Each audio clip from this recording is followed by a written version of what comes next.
Namaste, you are welcome to our virtual class. Today, students, we are learning social studies of class 8, Unit 1, Lesson 3. Let me revise the lesson you learned yesterday. Yesterday, you learned about the Bagmati province. Its whole characteristics you learned there. First of all, you learned its physiography, you learned about the vegetation there, you learned about the wildlife or the general attraction or another problems and the potentialities. You got the information about Bagmati province yesterday. I think you did the homework given. Now, let me describe one that Gandaki province today. It is clearly known that it is map of Nepal and it has 7 parts. It means Nepal has 7 provinces.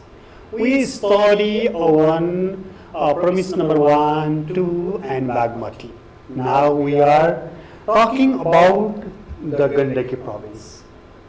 It lies in mid part of Nepal. It has the area of 21828 square kilometer, which is 14.83% of total land area of Nepal. Likewise, its population is 2403757. It is 9.08% of total population live in Nepal. Then its capital is Pokhara. We talk now about coverage, geographical coverage. That Gandaki province covers 3 land features, physical features. Namely, they are mountain, hilly region and Tarai region. Mountain region lies to its north and hilly region in its mid part and Tarai region to its southern part.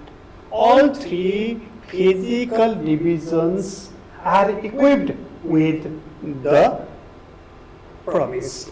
It is Gandaki one.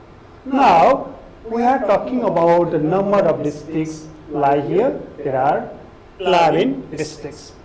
Major mountain peaks: Mount Annapurna, Mount Masapusre, Mount Dhaulagiri, Mount Himalchali, Mount Manaslu are the major mountain peaks like here. And rivers like tributaries of Gandaki river. They are Seti Gandaki, Kali Gandaki, Budi Gandaki, Madi, Marsangri, Daraudi. These are the rivers flow through the province. And the vegetation. As is the climate, so is the vegetation. As is the land feature, so is the climate. It means that according to the land feature, and it has the climate. According to the climate, there are vegetation. And it has 3 sorts of climatic characteristics under the physiographic divisions, and it has the 3 vegetation. First one is subtropical evergreen one. It is in southern part, and deciduous forest is in middle part, and all alpine or coniferous forest in the northern part. These are the features of vegetation in Gandaki province. Now we are talking about the protected areas. Protected areas means the areas which have been allocated in order to preserve the wildlife or the biodiversity or the vegetation. Now, Akhep, Dorpatan Hunting Reserve, Manaslu Conservation Area are the major protected areas. And the major ethnicities live here, or the major races live here are Brahmin, Kshetri, Gurung, Magar, etc. These are the tribe. They settle here. Now, come to religious side. Muktinath, Manakamana, Baglung Kalika are the major religious sites lie here. Likewise, we have other major trade centers like Pokhara, Damauli, Baglung, Beni, Mustang, and these are the mega cities. They lie here, from where people are obtaining the facilities that are available there. And now we are talking about the major cultivation, and paddy, maize, wheat, they are grown, or millet, they are grown as food crops, and coffee, orange, apple, sugarcane, oilseeds, they are grown, they are the cash crop, they are grown in Gandaki province. And coffee is grown especially in Sangja, Gulmi, Palpa, Argakhasi, and that orange is grown in Kaski and Lomjung, Sangha. Then apple is grown in northern part, especially in Mananganistan, and sugarcane oilseed, they are grown in the southern part of Gandaki province. Then place of attraction, Khageni, Bandipur, Ghalegaon, Akab, these are the major attracting places, or they are the places, they attract the visitors because of the cultural diversity and natural serenity. Placidity, it means natural scenes. And paragliding, trekking, rafting, mountaineering, they can be done here because Gandaki region is rich in adventurous tourism. Adventurous activities like paragliding, hiking can be easily done here in Gandaki province. Then now, major economic activities means people of Gandaki province, they are involved in tourism industry, they are involved in farming, they are involved in trade and business for their survival. And now we are talking about potentialities, and that Gandaki region is rich in biodiversity, it is rich in cultural asset, it is rich in multi-raciality and different religious aspects. So, having many places which are rich in natural sceneries, so tourism can be enhanced here in Gandaki province.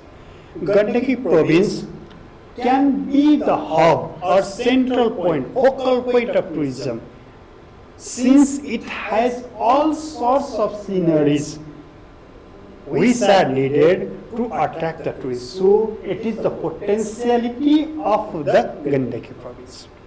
Now we are talking about hydropower generation.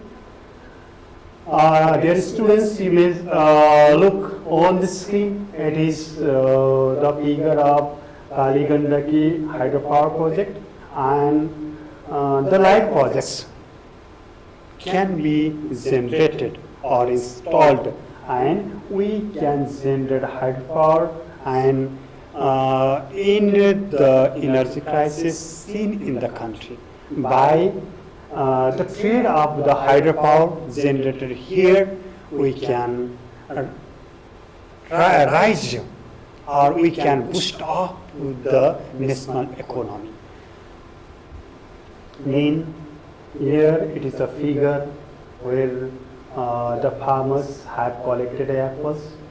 Then by doing agriculture commercially, we can speed up our economy. We can make our surviving easier and more comfortable. Then if we do agriculture using new technology or advanced means, then the economic development rapid off. Now, We are talking about the problems they have been seen uh, on the highway of the development of Gandaki province. They are land enforcement. Our land of Gandaki province is being enforced. It is being used by others without our permission, and this province crosses the border to India, and then the land there is used by others. So it is a problem there. It has to be solved as soon as possible. Then another is unplanned urbanization. We are on the highway of urbanizing the places. We are developing or increasing the facilities in the urban areas. Urbanization means what? Growing the number of facilities in particular areas. In urbanizing, we are growing ourselves, but they are not planned. They are unplanned. Haphazard urbanization. So it is the problem. And that unplanned urbanization should be controlled and planned development should be launched. Then natural disaster, and because of the development activities, because of the flow of the rivers and rivers rivulet and the stream, many unwanted calamities occur, and these are the problems of Gandaki province. Then migration, in seeking the facilities, people shift their settlement towards the facilitated areas, and migration happen. And these problems are to be addressed fast. Then we can clear the way of the development of province number 4, or that is Gandaki province. Now, you students, you may see the figure of two personalities on the screen. One belongs to Prithvi Subbagrun. He has the designation of the Chief Minister of the province Gandaki, and then another that is personality, that is Amit Sirsan, is the chief of the province, and they are the outstanding political and administrative personalities of the province. Then, now, we terminated today's class. We studied about Gandaki province. We read about its physical features, its climate, its vegetation. Whatever it has different than others, we read them in detail. We read about its potentialities and the hurdles of the development, and total administrative mechanism we understood. After reading it, I think that you can do the work what I give you. Today's home assignment is to draw the map of Gandaki province locating district and its capital. All districts should be shown and its capital should be labeled there. Make a table consisting of any 5 major characteristics of the province. Here you may write geographic or vegetation or economic, social, these characteristics. Now, I have ended today's class. I hope you understood it well, and if you read the textbook about the lesson Gandaki province well, you can solve the question given here, and you listen to me wholeheartedly. Now I thank you very much. Have a good day.